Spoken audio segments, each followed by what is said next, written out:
Hi, I'm Russell Dauterman, and you're listening to Across the Bifrost.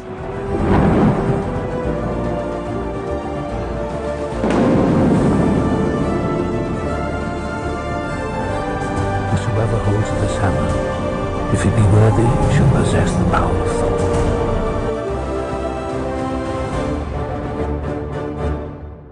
Hello, everyone. Welcome to Across the Bifrost, the Mighty Thor podcast, where on each and every episode we explore the world of Marvel's Mighty Thor.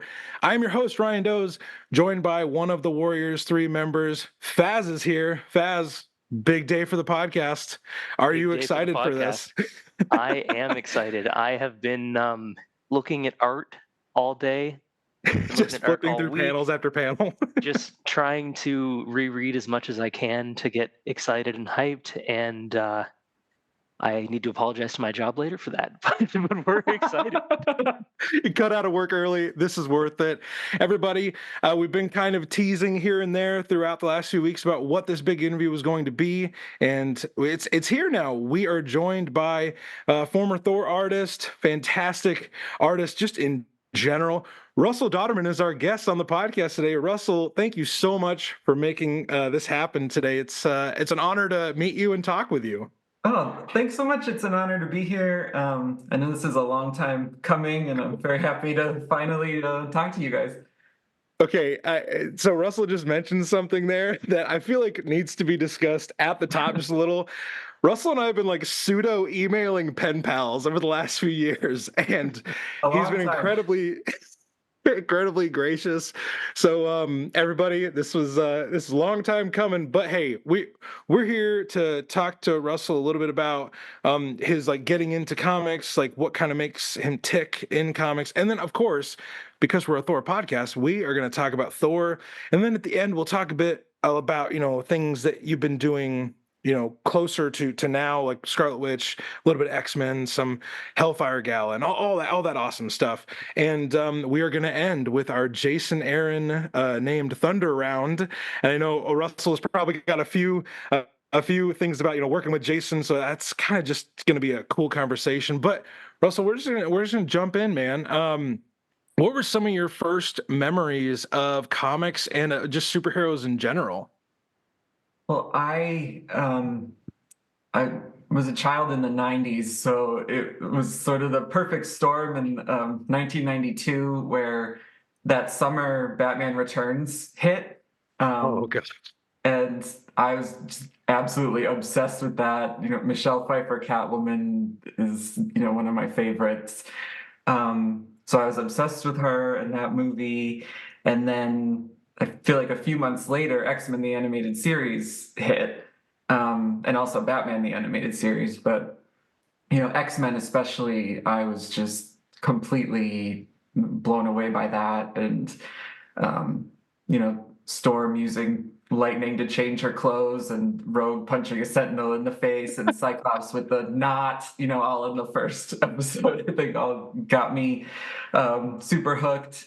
And, it was really X-Men, the animated series, that led me to the comics because I just wanted more of those characters. Yeah.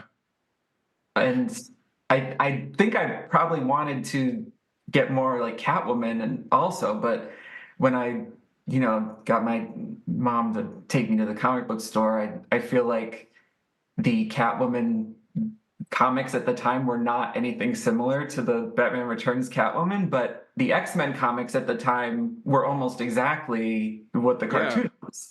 The costumes were the same, the team lineups were basically the same. And so I think that made it easier for me to jump in. And the first, I probably had X-Men Adventures. Do you remember those comic Yeah. books, the tie-ins? Yeah. Yeah.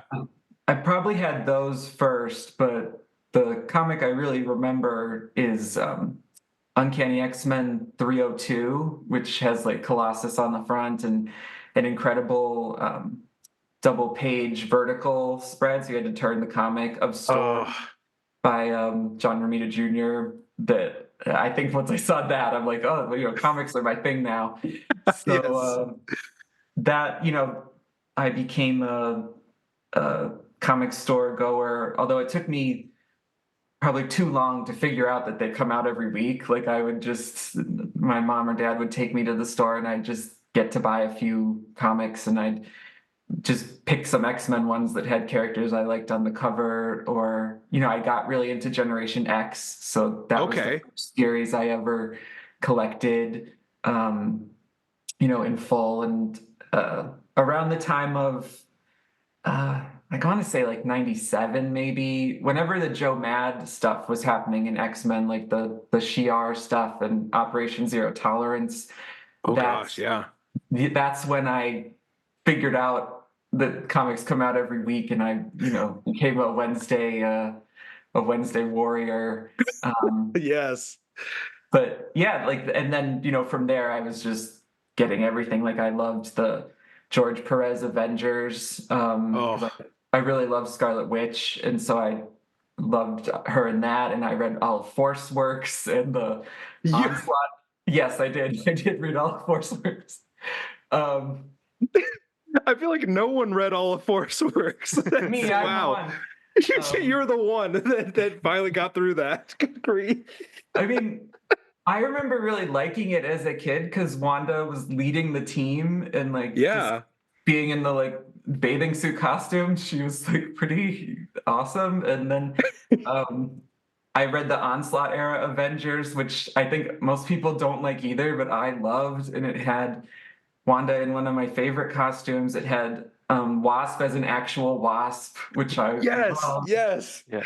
It had crop top Thor with the chain. Crop top Thor, which you brought to life in the Variants Thor cover. Yeah. I was like everybody else that I knew was like, oh, it's that version of Thor. Oh, he reimagined that. I was like, are you all burying the lead here?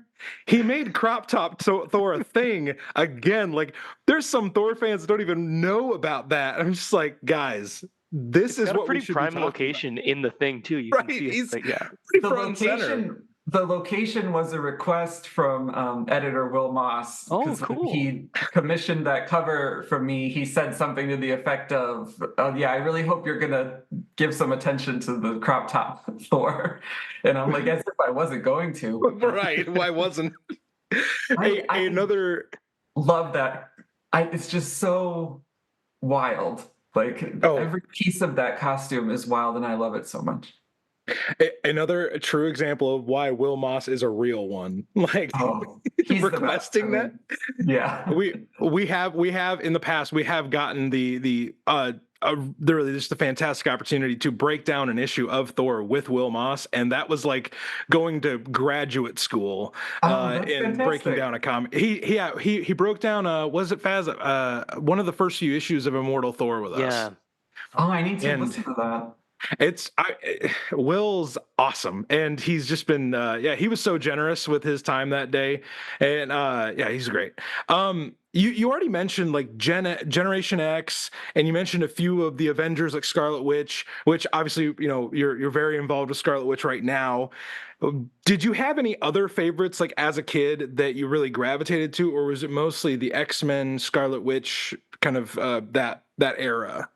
It was mostly that. I mean, my favorite characters are the X-Men and Wanda. So it was mostly stuff in that world. But I read, I would read Fantastic Four, and I went through a period where I was going through long boxes to get all the John Byrne Fantastic Fours, and I loved. I mean, I'm mostly talking about the late 90s here, but that's when I was 12 years old. So that's, really formative. Prime time. Yeah, I loved the Carlos Pacheco Fantastic Four. That's a vibe. I love that so much. But yeah, it was definitely almost exclusively Marvel for sure. Yeah. Outside of the random Catwoman stuff. Yeah, I tried, but that didn't click. In recent years, I've read the Jim Ballant Catwoman and really liked it, but back then that wasn't for me. But in high school, I loved New X-Men, Grant Morrison. That probably still is my favorite, comic Okay. Well, hey, that answers a good question for us. Faz, did you have something right there? No, No. that completely covers it. I Okay. think that's a wide range of characters and a lot more books and characters than I was aware of around that time in my life. 12-year-old me was more of when I was Well, I 12, know Ryan. Spider-Man. Yeah, Spider-Man would have been like the Hulk TV show, would have been like one or two Avengers things here or there, and I think I missed the time when the original X-Men animated series was on. I was a little too young Mm. for it, so that's all been a recent endeavor for me. So that's really cool, Russell, to hear just the breadth of experience you had from a young age with every character almost. Yeah, I mean, when I started working at Marvel, I felt like my knowledge was very small compared to Mm, like other people because like I like you mentioned those costumes covers. Like when I'm Yeah. doing X-Men ones, I know what costumes should be on there. And Right. there's an incredible resource, uncannyxmen.net, that has costume galleries that are helpful. But when I get assigned like the Spider-Man one, I had to do a lot of research because I'm not familiar with like Spider-Man history. So there were costumes there that I had never seen before. And I feel like, so yeah, I'm glad that it makes me feel good that you think that I had a broad knowledge base yeah, because sometimes I don't feel that way. you got me impressed at least. There's All right, something, good. right? Yeah, Yeah. right. And hey, Peter's had a few costumes, from the early '60s to now. So I think anyone would have probably needed help on that one. Like even someone who's been in the game now, as long as of course you have. Speaking of like getting into the game, when did you know you wanted to create comics? When did it switch from being a fan, picking up those books every, once in a while when your mom and dad would take you to the store and then being like, oh my gosh, I want to do this? Yeah, that was a process. Because I was drawing since I could pick up a pencil, and I was in art classes and things from a really young age. So I knew I wanted to do something with art. But I love animation and always have. So at first I'm like, oh, I want to be a Disney animator, and then, you know, and then I thought, in high school, I'm like, well, maybe I really want to be a comic book artist. And then in college, I started doing costume design, for theater, and got really into that. And also in college, I interned at Marvel in New York for a summer. Um, and it was sort of when I was doing that I felt like I wasn't talented enough to do Wow. comics, because I was seeing all this, how the sausage is made, so to speak, and seeing all Yeah. the art that came in, and I thought, um, I can't do that. Yeah. Um, and that sort of coincided with me getting more and more into costume design, and I ended up, focusing on that in school. But it always kept coming back to comics because that's really a medium that I love and characters I love, and so yeah, it was a journey for sure. Well, of course, I know I've done a little bit of looking back into your comics history, and really from what I found, and you obviously correct me if I'm wrong here, there's not a lot before Thor. Like No. so I know there's a few issues of Cyclops there. What was like pre Thor, pre you and Jason starting this like marathon run of this character? What would you how would you describe your comics experience before that portion of your career?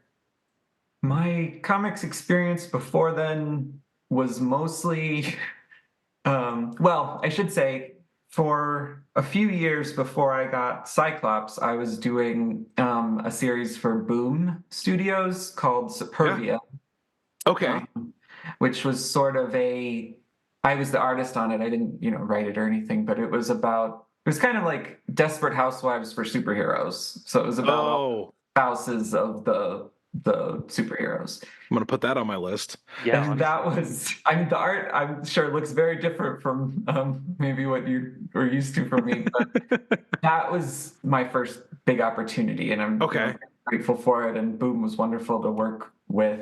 But before that, and also during that, I was, doing portfolio pieces and going to conventions and trying to do every portfolio review I could with any publisher that would sit down with me. Um, and like an idiot, my first portfolio review at San Diego Comic-Con was with Marvel editor Nick Lowe, and Oh, he legend. was really nice and very kind about my work and gave me some really helpful tips. And I came out of that being like, I'm gonna be working for Marvel next week, They can't Um, wait to hire me. I know, like that went so well. Like he's gonna respond to my email on Monday morning, and I'm gonna be drawing X-Men by the end of the week. And that did not happen at all. And it was, years later, after many more portfolio reviews, and after working for Boom for a few years, and taking in all the feedback I got from all those reviews and trying to improve, I actually kept in touch with Nick, and years after that review, he's the one that hired me for Cyclops. Oh, that's awesome. So Fantastic. it worked out, yeah. So then how does you have that like little like stint with Cyclops, but then how does the opportunity to do Thor with Jason come to I know there's obviously an editorial process and they're putting the pieces on the chessboard, but like Jason's run of Thor had already started. Right. So you're coming in with this kind of like revamped short run of 8 issues with Jane being the focal point. So how did that opportunity come to you, and how did that process turn Yeah, out? it came as a surprise to me, because I thought I was on Cyclops, for the foreseeable future, really. I didn't have an end point on that book. Um, and, I had wanted to work on the X-Men for like my whole life, basically. Right. Yeah. And so I'm like in that office, and then it was Will Moss who suggested me for Thor, and it was such an incredible opportunity, and the story sounded amazing, so of course I had reservations about leaving X-Men because I loved that so much, but Right. I absolutely wanted to do the Thor series. And Will sent me Jason's outline that had pretty much everything in there, the big beats, and it had the whole ending, like in what became the Death of the Mighty Thor, was in that outline. And Wow. a lot of the stuff in between changed, Of course. but the major beats were all there, and I really thought that it was a special thing. And I had read some Thor by that point. Like I loved the current run that Jason was doing with Assad. That was my favorite Yeah. book that was being published at the time. And I'm a big fan of the Olivier Coipel run, because he's a huge influence on me and my work. And so I loved that. And I grew up pre superheroes. I loved He-Man and She-Ra, and so I thought, this would be a good match for that. It's your sword and sorcery, big guy, like, oh, Yeah, that's exactly. great. So you mentioned a few things there that I just want to pick on, and then like I know Faz has being a cosplayer, Faz has tons of costuming questions for you. You mentioned going from Assad's story, the now famous Gore the God Butcher story, the God Bomb story, which was of course half adapted into the latest movie, then along with some of the stuff you got to work on. Assad's style is so different, and it's very striking. Like if you were to put your Thor up against Assad's Thor, and then even Mike Del Mundo's Thor later on, they're all so distinct.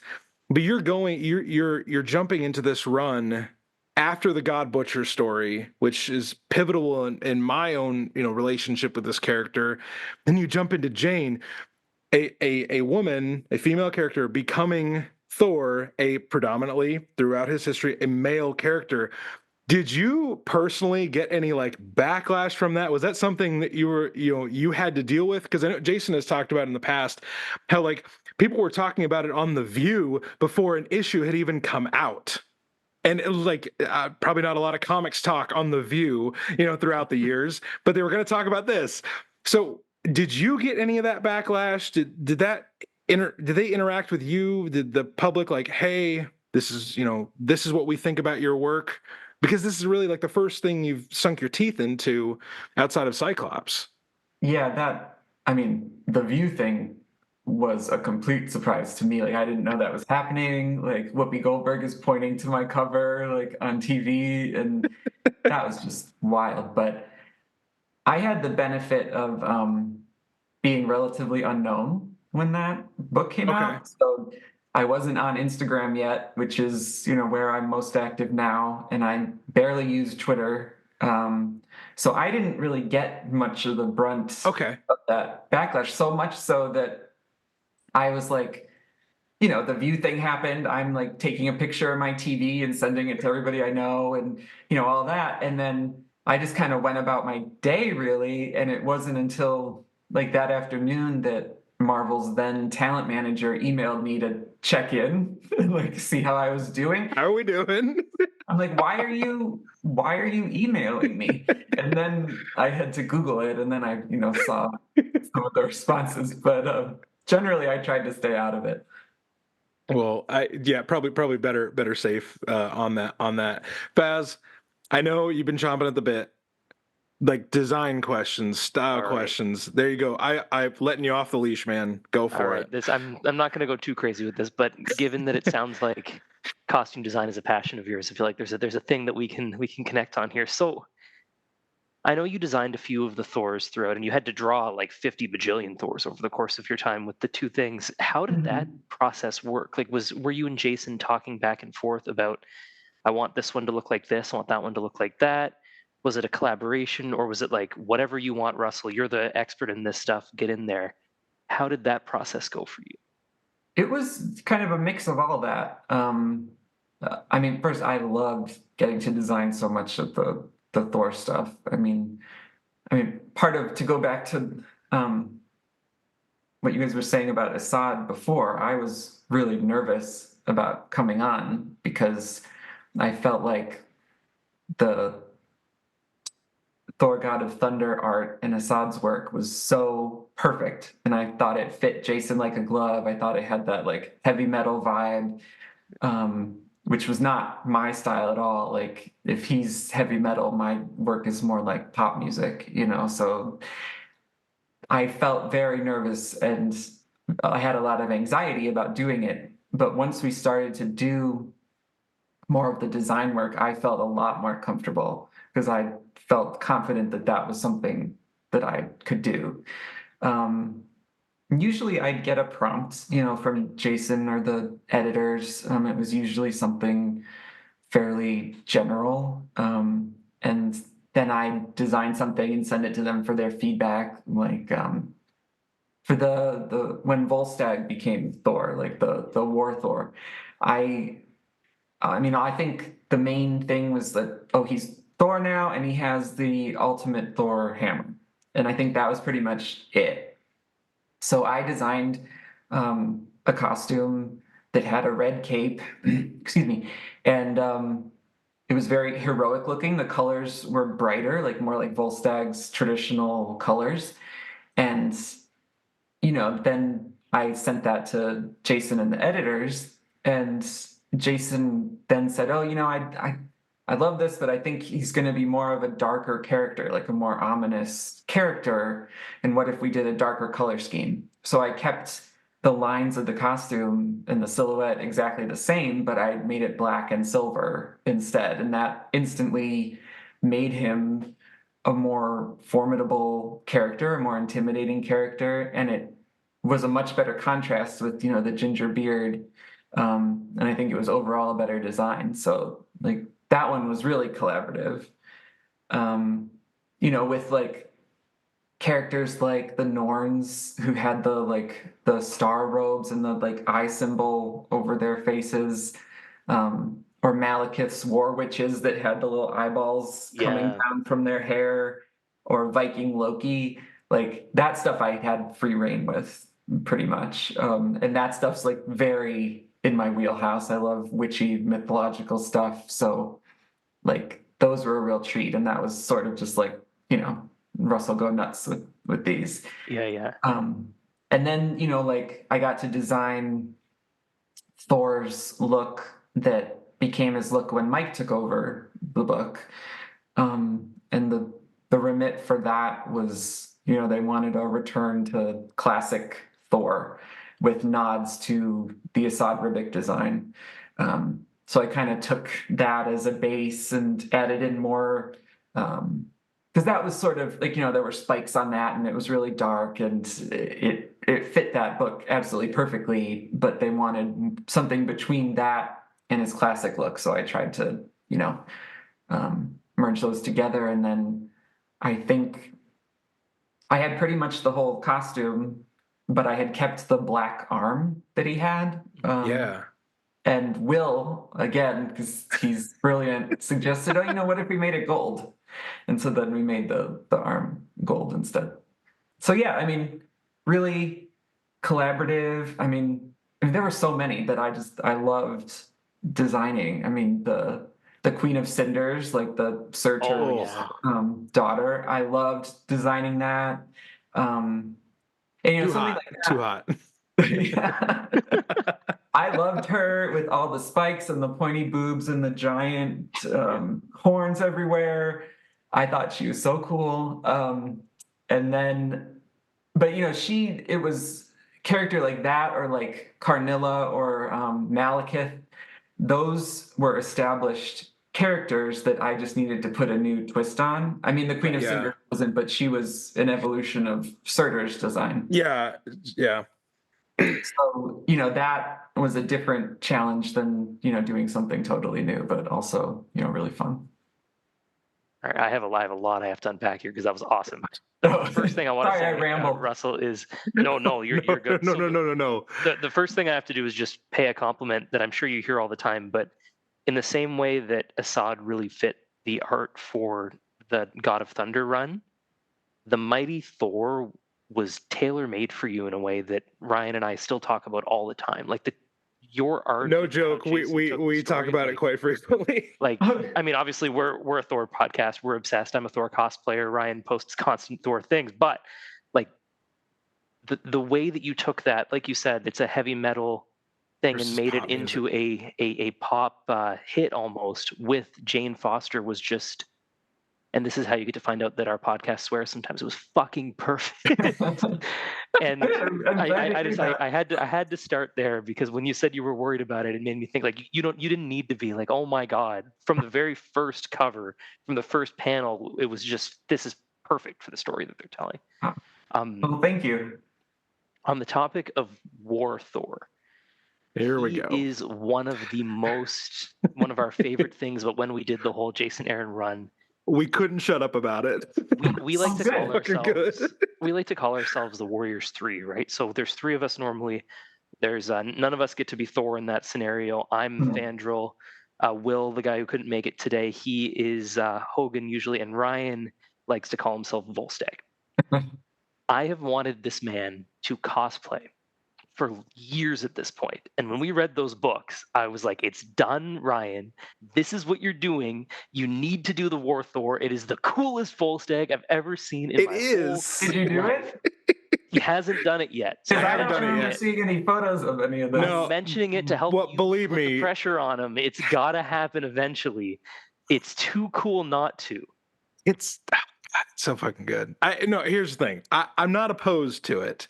It's just like I look at like the panels that you create, and obviously like, Matt Wilson's coloring is just beautiful in those, and I want to talk about Matt in a second here, but like the War Thor is like.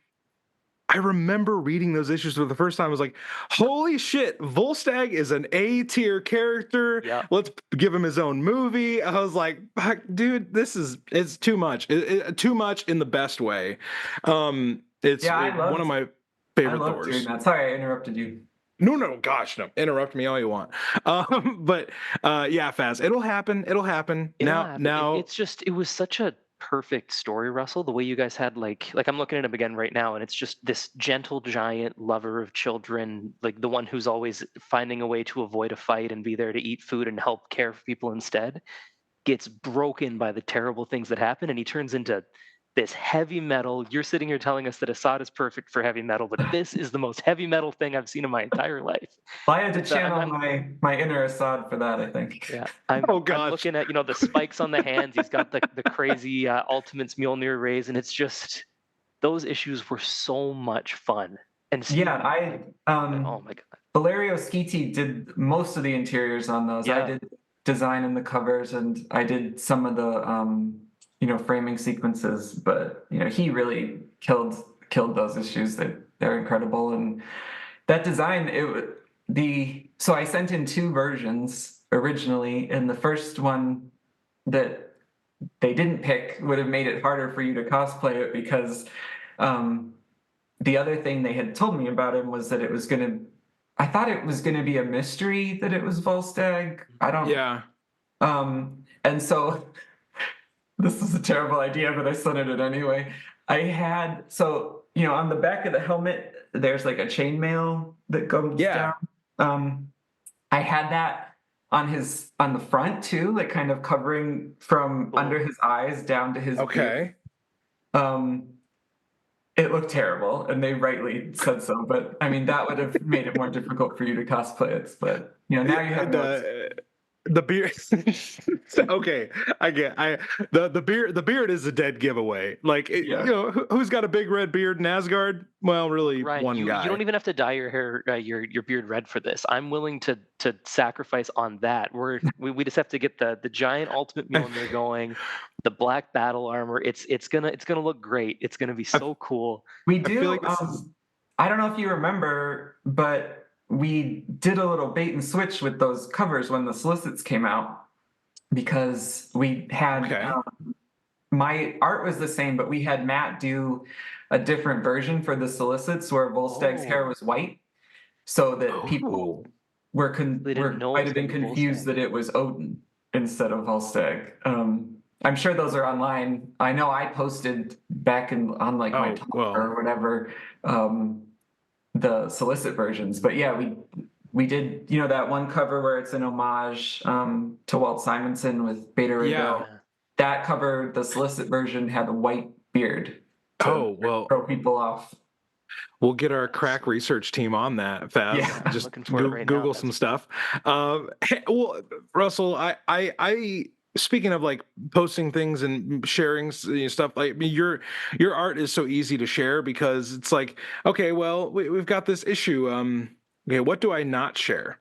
And so I went back and I read. There's so many great issues in your run of Thor, the main book, and then the War of the Realms stuff. And we're going to talk about War of the Realms in just a second here. But my favorite issue of your work on Thor is Thor 705, where we finally get the death of Jane. Apparently, the thing that Russell knew was coming the entire time.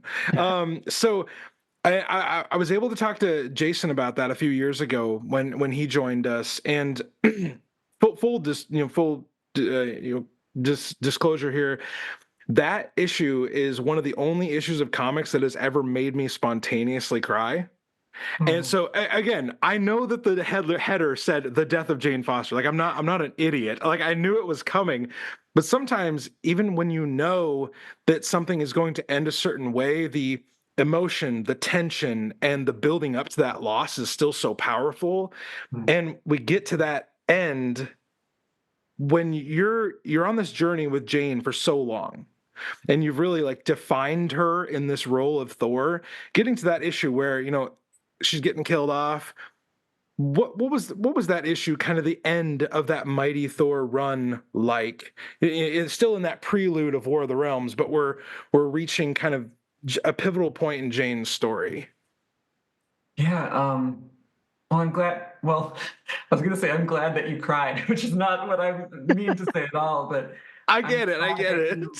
That you had such a reaction to it. I think that means we did what we wanted to do with it. But I'm incredibly proud of that series, and I'm incredibly proud that it had a beginning, middle, and end for Jane's story, like all pretty much by the same creative team throughout. And so getting to 705, that was really, we need to stick the landing on this. And so, I mean, throughout, we all put a lot of care into that book, from the content, to the editors structuring the arcs and where there'd be fill-ins, and trying to get, for me, trying to get the hospital stuff right. Yeah. Yeah. This was even before we started hearing from people who were affected by cancer and who had a connection to the book, and that just really elevated it even more, that for me, and I think for all of us, that we really wanted to do a good job here, and we had an opportunity to do something special. And so that's why I was saying I was glad about your reaction, because I would hope that worked out. But I didn't get emotional until I was reading the script for 706. Yeah. With 705, I was too worried about trying to get it right, and like, how am I going to stage this fight, and how am I going to do the kiss, and how am I going to do this and that, and the last page, how am I going to frame that? And it was more just kind of feeling the weight or the pressure of that. But then Yeah. once I was reading the script for 706, which was really like the denouement, like the 705 was really the climax. And then it was Jason's line where it was after Jane and Thor have their moment together, and then she's left alone, and after she was putting on a brave face for him, and she turns to the sky and says, "I'll miss the flying." And that's when I really teared up. And also Oh man. because now it's ending, this thing Yeah. we were doing for, it might have been 4 years at that point. That Yeah, that was a lot. And then but I know when Matt's colors came in for that, and like the colors for the last spread, like the double page spread where Jane's standing on the edge of the cliff and there's the Thor image in the background, like those colors are just so absolutely stunning, that's when I really felt like I think we did it. Like I think we nailed it. I'm Yeah. really proud of this. Like this is something special to me anyway. Speaking of Matt Wilson, it was just announced in the most recent Immortal Thor issue that like he's stepping away from Thor, and we're getting a new colorist. Like, it's going to be weird looking at a recurring colorist that I mean, Matt Wilson's work goes without saying. He is an award-winning colorist. And he's been on, he and Joe Sabino and Will Moss and all this, just such a stable, consistent group has been on Thor for so long, even past your work on the book and Jason's work on the book. They've just been like continuing to grind on this fantastic title. I want to take a quick, I know we just got all up in our feels about that 705, and I wanted to talk about that, but one quick follow-up that's a little more lighthearted. Will Moss's bar. It is one of my favorite things because the whole gang is there. I love that the whole gang is there. And I was able to ask a few different people that are in that scene about that scene. So like, you're bringing your fellow creators to life. Were they super critical of how you portrayed them, or were they like, you know what, Russell's got this one, man. It's whatever. And then I know Faz has a very, very, very funny follow-up to this, but Will Moss's bar, Russell. If someone didn't like how I drew them, they didn't tell me. So I didn't get any notes. So we can assume it was good. Or we can assume they were being polite. Like they could have hated it. But they could have thought it was shit. But they sent me photos, and Will is sometimes bearded and sometimes not. So I think he said his wife likes the beard, so do the beard. And I don't know if you noticed, but there's Polaroids on the right on the wall behind Will, and they have the Oh, name for of everybody else that either the Oh, guest artists or the previous editors. Um, I if have looked you at that panel way too many times to not notice that. if you zoom in, you can see the names of other collaborators, but because the people at the bar were just the ones that were with us the longest, and Yeah, the yeah. regulars. But yeah, I mean, I think some people requested clothes. I'm trying to remember. There were requests like the beard, and then I picked where everybody would go, and I don't know if I came up with it being Will's bar or if that was Jason, or yeah, I don't remember how Doesn't that came together. doesn't Jason have like a tiki mug or something like that? Because he's Yes. a big tiki guy. Yes. I love that. I love that stuff when creators put themselves in books, or yeah. like we just get those little Easter eggs. But I had to ask about that because it's a great scene. I'm pulling it up right now so that I can Okay. look at it closer. Um, yeah, I definitely used clothes that people sent me the photos of.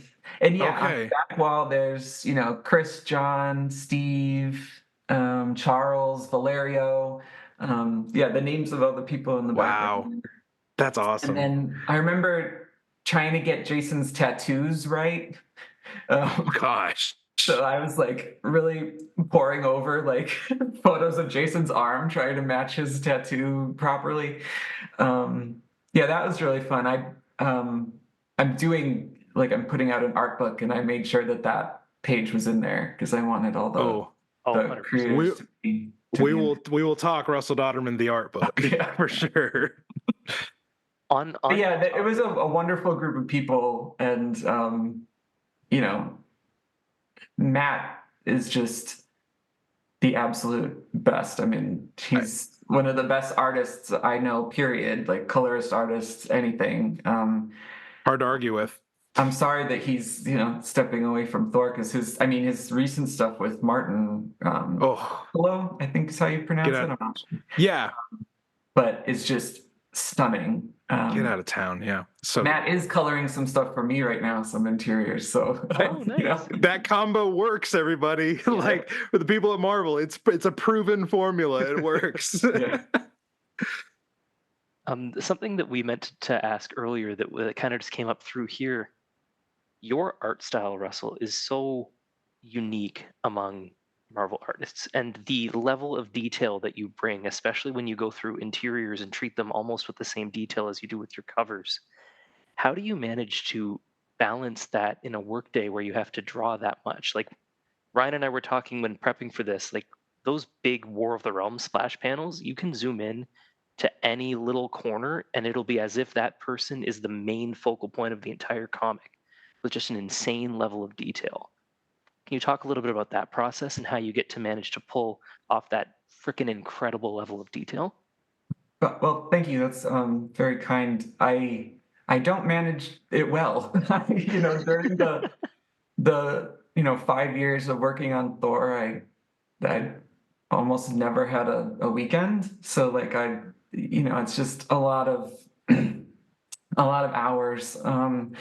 And I think that's honestly part of why I've stepped away from interiors a bit.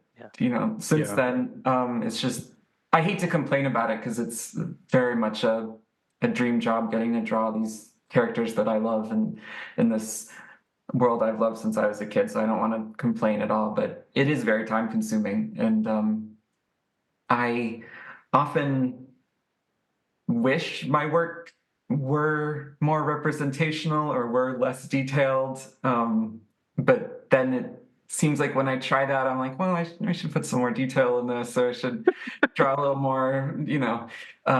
Wilmos once told me that I think he was trying to be very nice and phrase this in a nice way, but he was like, I you do realize that not everybody zooms in as much as you do on your That's which I great. mean, true, but I still do it. But yeah, I mean, I draw everything digitally, so it's I know I feel like when people say that now, they think it's like AI or something, but not at all. Like it's the same as drawing with a pencil and paper, except I'm with a stylus and a tablet. Yeah. Um, but it does allow me to zoom in and get work out details. And I was never comfortable inking traditionally, so Hmm. this really opened things up for me. Um, I was always too mm, neat maybe to ever like splatter paint on something, but even though I Huh. love that look, I love a scratchy look, I love messy textures, but I never really did that when I worked traditionally because I didn't want to fuck up whatever I had drawn.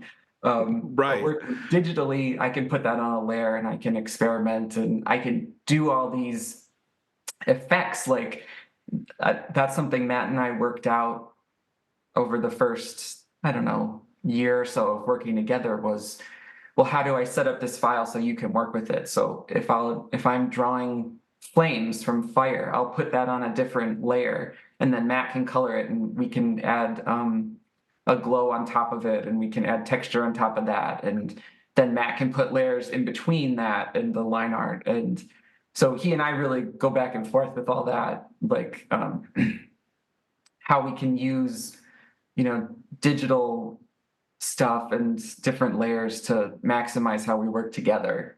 And I think that's helped make our work not look muddy, if that makes Okay. sense. Like, if I'm doing um, shadows, I'll do the shadows on a different layer so that he can have the black line art separate from the gray shadows. And then he can just put the color on the shadows instead of doing all this, finagling to whatever. I'm probably being too in the weeds about all this, but No, this is exactly what I asked for. This That's is perfect. literally Yeah. so good. Um, but yeah, like it's a lot of that gives us a lot more freedom to do stuff that I think helps the work look more like one person did it. Yeah. As opposed to, true. well, this was clearly the drawing and then this was someone putting the colors on top of it. And yeah, I love working with Matt, and I've been doing my own colors on my cover work lately.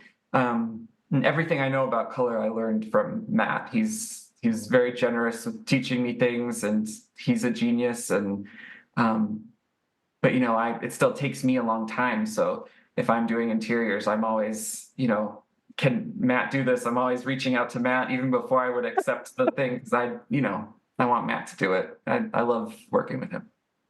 Baz, it just makes me want to talk to Matt Wilson even more. He's like the last white whale on this Jason Aaron run group.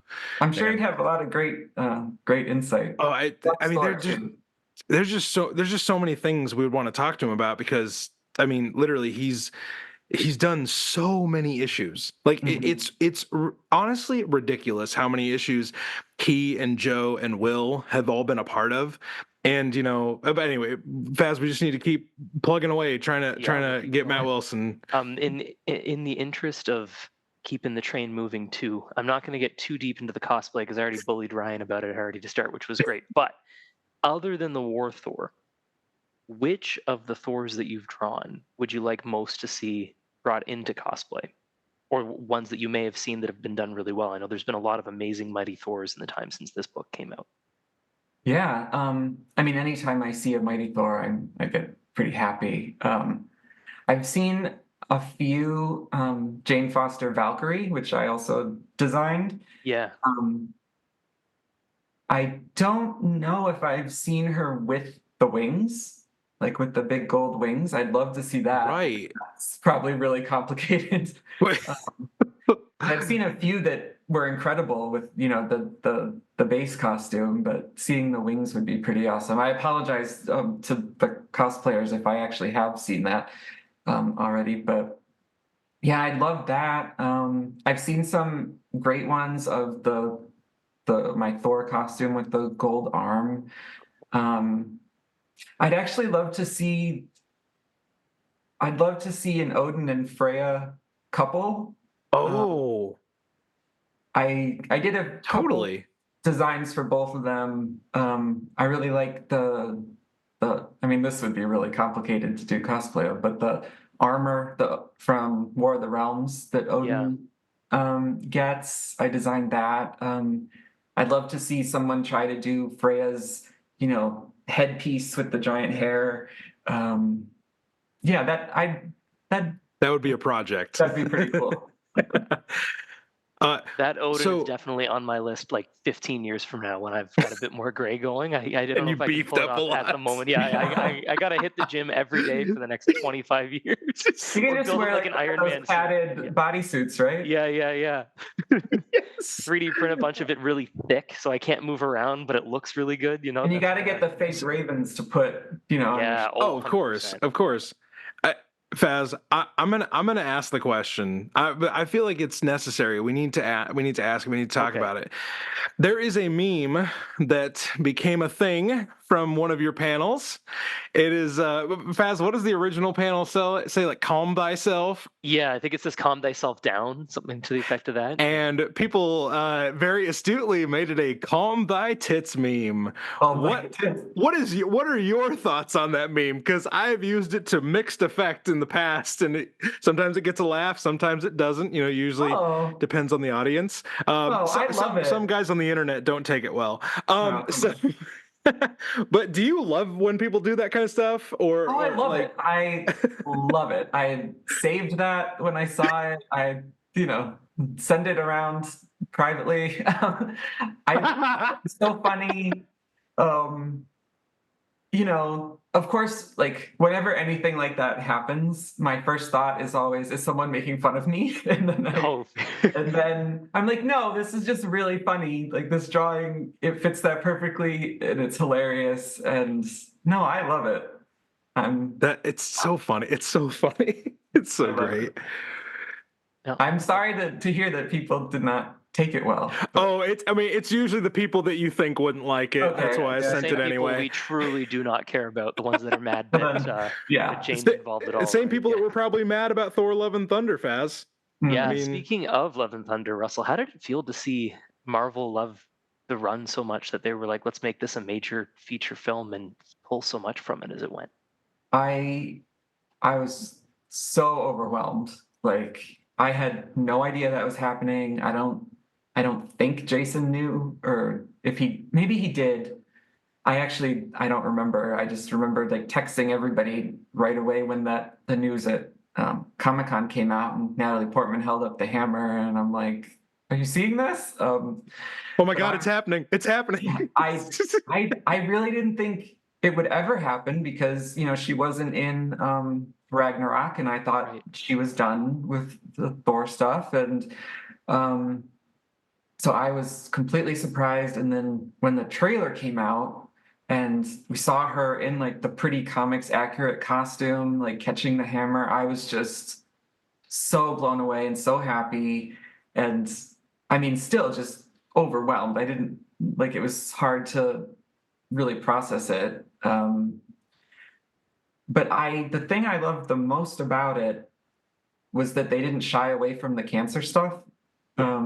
I think that they could have really easily just done a big summer blockbuster where she gets the powers of Thor and, teams up with him to, fight somebody. And they didn't need to do any of that.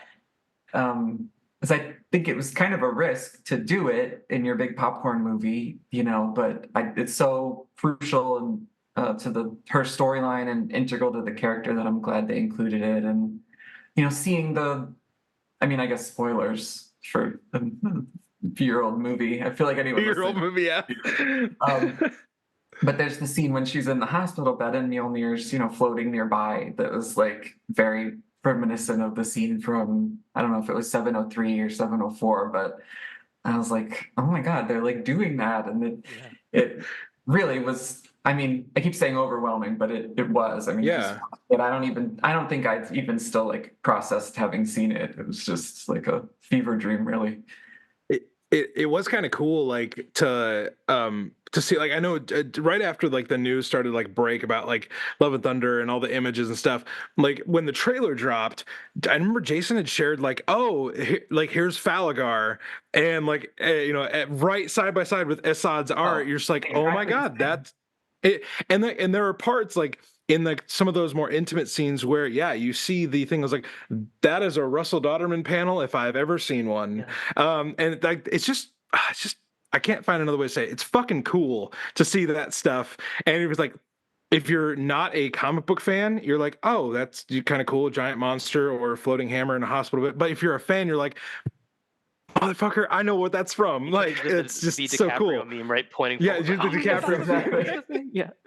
I love when they do that, when they pull, right from the visuals from the comics. It shows, that they care about the source material, and obviously what Marvel's done in all their movies, they show how much they really care about the comics, and that's wonderful. So again, like Faz said, like it just as we're kind of like winding down, like just the discussion here, what was the premiere like? What, like you're going to a big Hollywood premiere, you're into costume design, like you love like, from what I'm gathering from your story is like the theater and that kind of world was a big part of your inspiration for all these costumes. Like what was it like being at that premiere? I know you posted the picture of you, Jason, and Will at the premiere. Take us into that experience. Yeah, it was incredibly cool. I mean, first of all, just to be there with them. Like I wish that, Matt and Joe and Sarah could have been there too. And but getting to be there with them and hanging out was awesome. Like after the movie, we went to a bar across the street and like had drinks and like, talked about all of it. And Perfection. It was a really cool, really special thing. And they really did up the premiere. Like it was awesome. Like they had these giant things you could stand in front of with like giant photos of Jane as Thor. And they had in the front, like when you were walking onto the red carpet, there were all these cosplayers that they invited, like all these Thor cosplayers, and there was a Jane Valkyrie there, and of course lots of like Jane Thors there. It was just an amazing thing. They had costumes from the movie like hanging out outside that you could see in person. It was a really cool thing, and that was only the maybe second time that like Will, Jason, and I had ever been in the same space together. What? Yeah. Well, Jason and I didn't meet in person until after Thor ended. Because That's insane. Yeah, because I don't do a lot of conventions. And yeah, we met. It was after Thor had ended and when I was starting War of the Realms, and we went out to Sideshow. See the Jane statue back there? Yes. They invited us out there because they were doing that statue, and Jason flew out to LA and where I live, and we went out there, and that's the first time we like actually met in person.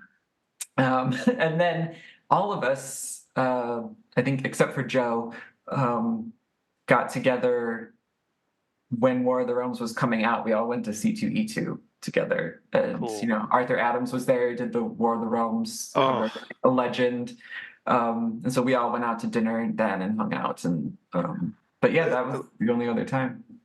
I get it. Like you guys aren't like having sleepovers at each other's houses like every weekend, but like it's just crazy that you guys created all these issues over years and just like, get together, to see this figure come out and you're like, hey Jason, hey Russell, like this is like did you guys like hug or you guys of course. Okay. Jason looks like he'd be a good hugger. He's big burly guy. Yeah, he's a good hugger. But I had to be like, it's me, it's Russell. From friend from work. Friend from work. Yeah. What? So it was more like past Thor. I know War of the Realms was this big culmination of like just this massive storyline.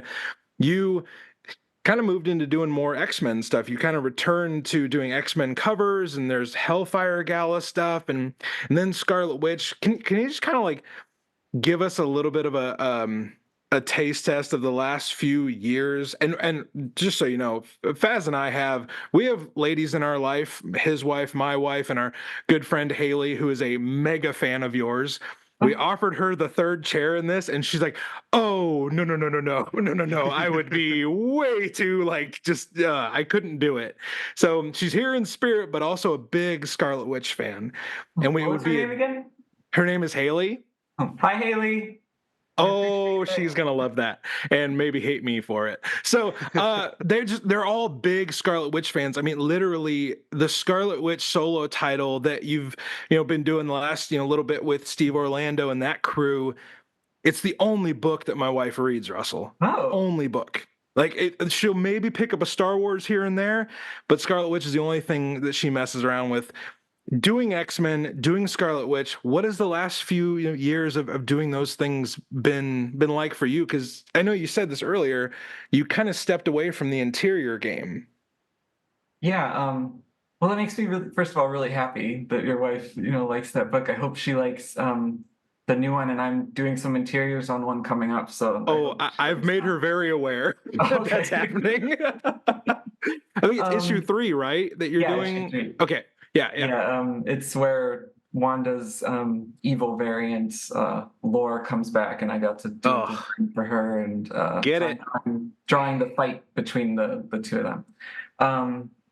But yeah, like I was saying at the start, X-Men and Scarlet Witch are my characters, so getting to draw them at all, let alone like design their superhero costumes, that's just absolute dream come true, bucket list stuff. Yeah. It's just huge for me. And I started with the X-Men stuff right off of Thor, doing Marauders covers, and then I did Giant Size X-Men with Jonathan Hickman, who he the kind of premise of those was he sort of asked artists who they wanted to draw. And, I was like, oh, I love Jean and I love Storm, and, I really love Emma. And actually my favorite comic of all time is New X-Men 121. That's the silent issue where they go into Xavier's mind. And he was like, oh, okay, let's do our version of that. And I was like, what? And so that was just like I can't believe I get to do this. Like, we're going to homage that. Because that was just incredible. And then I was really lucky to work on all that Hellfire Gala stuff. Jerry Duggan and editor Jordan White brought me on to do a lot of those designs.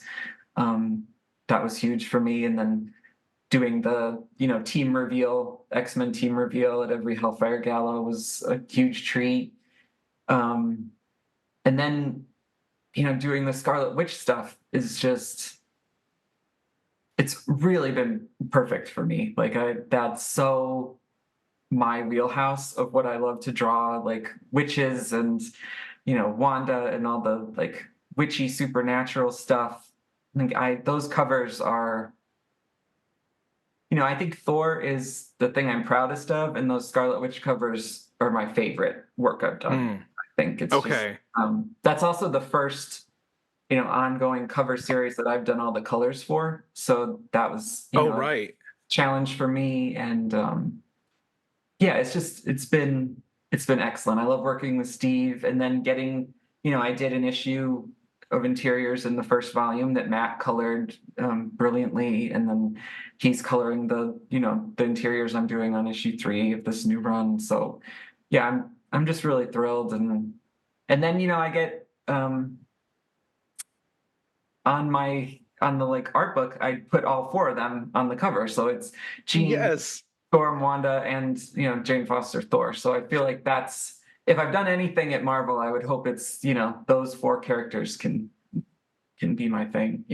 So Russell, I just have a few quick hitters before we do the Thunder Round, and Faz, like, man, if you think of anything like as we land this part, obviously working with Steve Orlando, I've had the privilege of interviewing Steve and talking a little bit about Wanda and that kind of work where you're doing covers.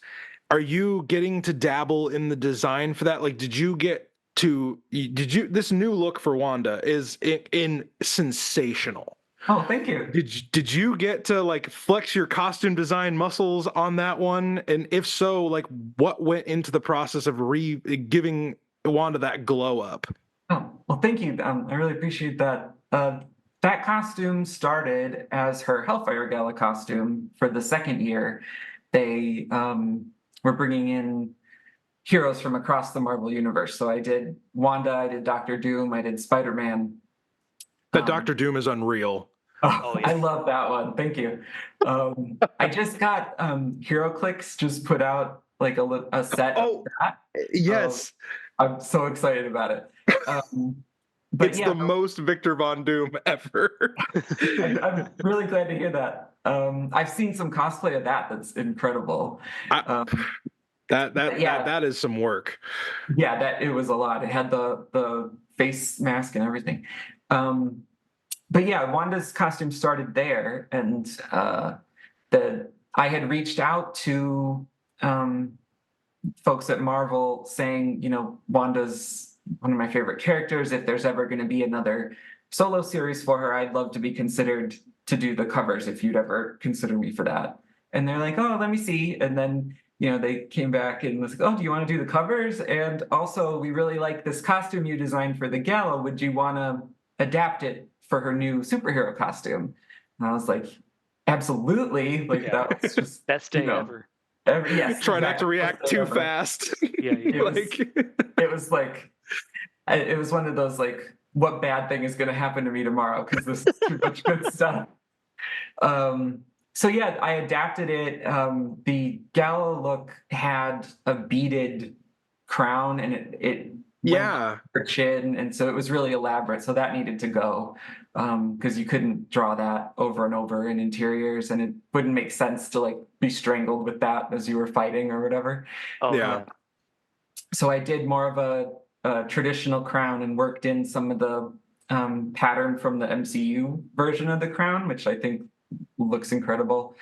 And then, I did some other tweaks, like I raised the neckline and I lowered the heels. But otherwise, it's pretty similar to the gala version. And then with the covers, I get Steve's outlines mostly. Because sometimes the scripts are done before I'm doing a cover, and sometimes they're not. So I mostly work on his outlines, where he'll do outlines for a whole arc, and his outlines are pretty thorough and really detailed. And I love working with him. So he's a riot of a person, just to talk to. Yeah. He's great. So I'm on an email chain with him and the editors, and I'll ask like if they have anything specific they want for a cover, and then I'll work up sketches and send it to them, and they would give notes and send that to get approvals, and then that's the whole process there. Well, and correct me if I'm wrong, but didn't that Scarlet Witch run start with Sarah Pichelli doing interiors? Yeah, I mean that's like strength to strength. Like it's you have just home run hitters. Yeah, her work there is so phenomenal. And Matt doing the colors on her stuff too. Just ridiculous. We mentioned earlier your art book. Your art book successfully hit its Kickstarter, I think, in like 5 seconds. It was just, this big success. I got the book. I told you this in an email a while back, but my wife bought it for me as a birthday present. My birthday's in December. So she bought it for my birthday. I don't know what tier she got. I'm pretty excited about it no matter what. But that whole process, like putting out your own art, like your art book, obviously I know you're not, just mom and popping it and you're, doing that, but like that process, like what was that like? Were you approached for that? Who approached you to do the Kickstarter? Marvel, had announced that they were doing a deal with Clover Press to put out these art books. So it's a joint effort by Marvel and Clover Press to put out these sort of high-end hardcover art books. And they announced the first few of them, and I thought, I'd really love to do that. And so I reached out to Marvel and was like, would you ever, consider having one of these for me? And they're like, oh, you can blah, blah, blah. And so then I talked to the publisher and they were really into it. And yeah, so I am an organizational nerd. So like I, like if I have a hobby, it would be like organizing things. So like getting to pick all the art for the book and choose the sequence everything goes in, and That's well, all you? that's me. Yeah, I mean, I'm working Oh, with them, and Marvel is approving everything, but yeah, but you're kind of directing where things are going. yeah, I Oh, picked out man. all the art and then I put it in a sequence, and then they gave me some notes, and we're moving things around because we're at the point now where it's all being put into a PDF. So seeing it all together, it's like, oh well, this should be moved here, and they have Clover's had some great suggestions for, well, this would be really good paired with this one, and I'm like, oh yeah, definitely, let's make that a spread, and they have brought some really amazing things. Like I think they announced this, so it's not a spoiler, but that Mighty Thor #1 cover, the gatefold, they're doing it as a fold out in the book. So Get out of town. it'll fold out. I'm so fucking ready for this book. I'm really excited about that. That was their idea that I didn't even know we could do that. And You're like, I'm wait, so we're allowed thrilled. to do that? What? Yeah. I'm just really thrilled, and then I'm writing little bits to like intro the Thor section, and and do a Oh little man, intro.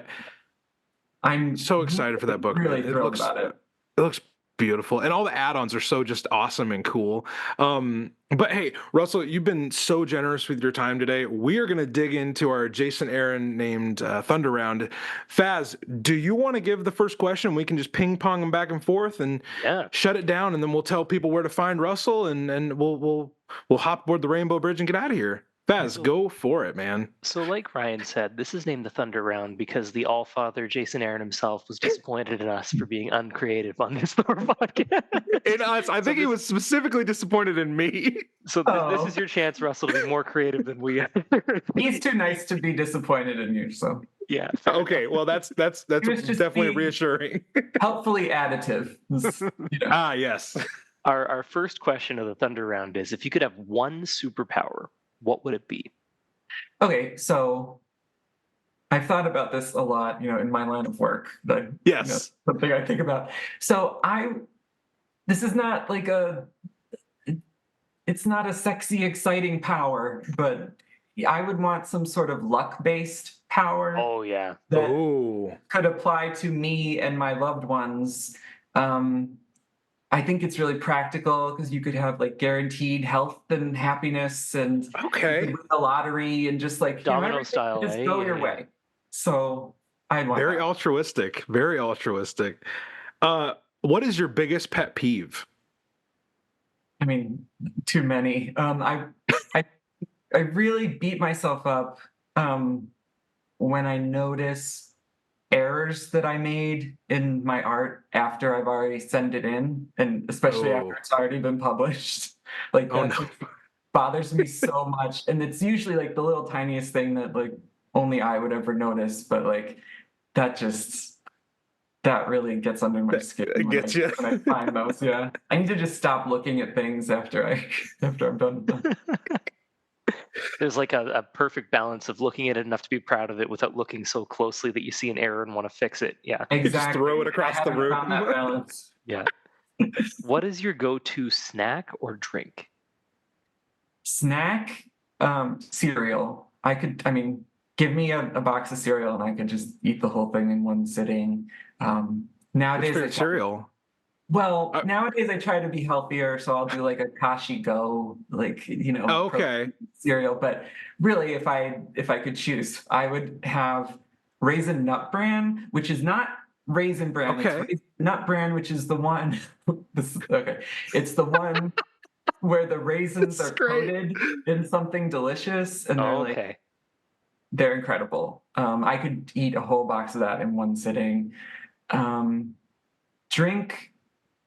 I mean, it's probably coffee. Not a bad choice. Which I never drank until like during the pandemic, and then we got an espresso machine. This is not an ad for Nespresso, but it's really good. And then I became addicted, and now I can't live without it. I did pretty Man, much the that same thing when the pandemic hit. That it's and Oh again, yeah. espresso machine, big problem. Not an ad, But if Nespresso, if you're interested, we're hey, down. no, But, no, no. It changed my life. Nespresso, if you're interested, we are too. I mean, they could just sponsor my life. I'd talk about them all the time. most of my accomplishments come from having a bunch of Nespresso in the morning. Right, That's kind of the right. We're living proof that it works. If you and I realize you probably have done this with a few people, but if you could have dinner with one comics person, dead or alive, who would it be and why? It would be an alive person, Chris Bachalo, who the artist of Generation X and X-Men, and I mean everything really. I've never met him, but I've talked to him, DMs and stuff, and he's just so kind and wonderful. And he was the first artist that I ever took note of as like, this is the person drawing this book. Like I Okay. was always more like, oh, I really like this art, but then he was the first name I remember like committing to memory or like seeking out his stuff. Like I'm obsessed, or I was obsessed as a kid with Generation X. I have a Generation X poster that he drew hanging over my desk. I'd never read any Sandman, but I read the Death miniseries because he drew it, and that's one of my favorite things ever now. I'd love to just hang out with him and talk to him about art, and yeah, he's huge for me. Close it out, big guy. All right, the last one on the Thunder round. When you're not creating comics, what do you do for fun?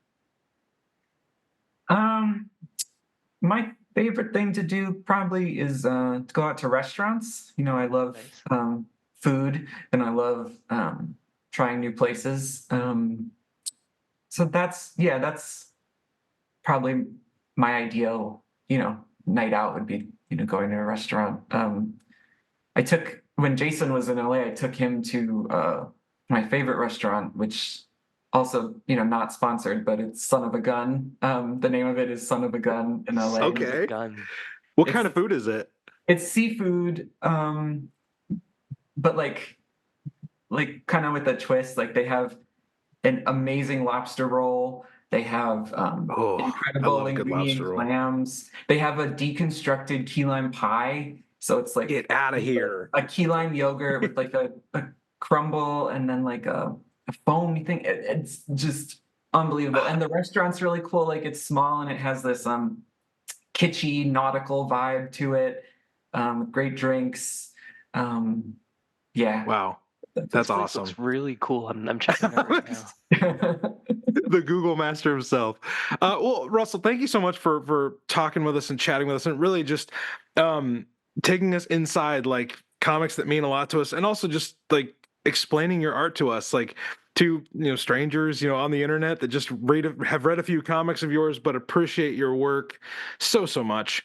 Where can people find you and keep up with what you got going on? I know you said you're active on Instagram. How can people best stay involved and interact with your work and support what you're doing? Yeah, the best place to find me is on Instagram. That's where I'm the most active. It's at @RDauterman, RDauterman, and it's the same handle on Twitter too, although I'm not on there as much. But yeah, I also want to say that it was such a delight talking to you guys, and I'm sorry it took so long, but it was really a great chat, and I was really happy to spend the afternoon with you guys. Thank you. I mean, really, thank you for being like the pen pal over the last few years. It's been a fantastic time just to get to know you a little bit. Everybody, if you want to keep up with what we're doing, you want to chat with us about what you thought of this interview, or you want to check out more of what we got going on Patreon, there's links in the episode description. You can check those out if you want to. Those are there for you. But Faz, it's been a good one. It's been a great one. It's been a mighty one. It's been a worthy. Also, I'm interrupting you again to say, yeah, no. If you said you were a Thor cosplayer. Have I seen your stuff? I think a couple times you've liked some of the posts. I will make sure to flip you Please, some stuff reach so you out can and see say it. it to you, and I'd love to, Yeah. see it. Okay, sorry. No, gosh. Again, you get to interrupt us for the rest of time, anytime you want. But everybody, for myself, for Faz, I can't believe I get to say this, for Russell Dauterman, this has been Across the Bifrost. And just remember, no matter where you are in the Nine Realms, no matter what you're doing, we'll see you next time when we hop aboard the Rainbow Bridge. And until then, be sure to stay worthy.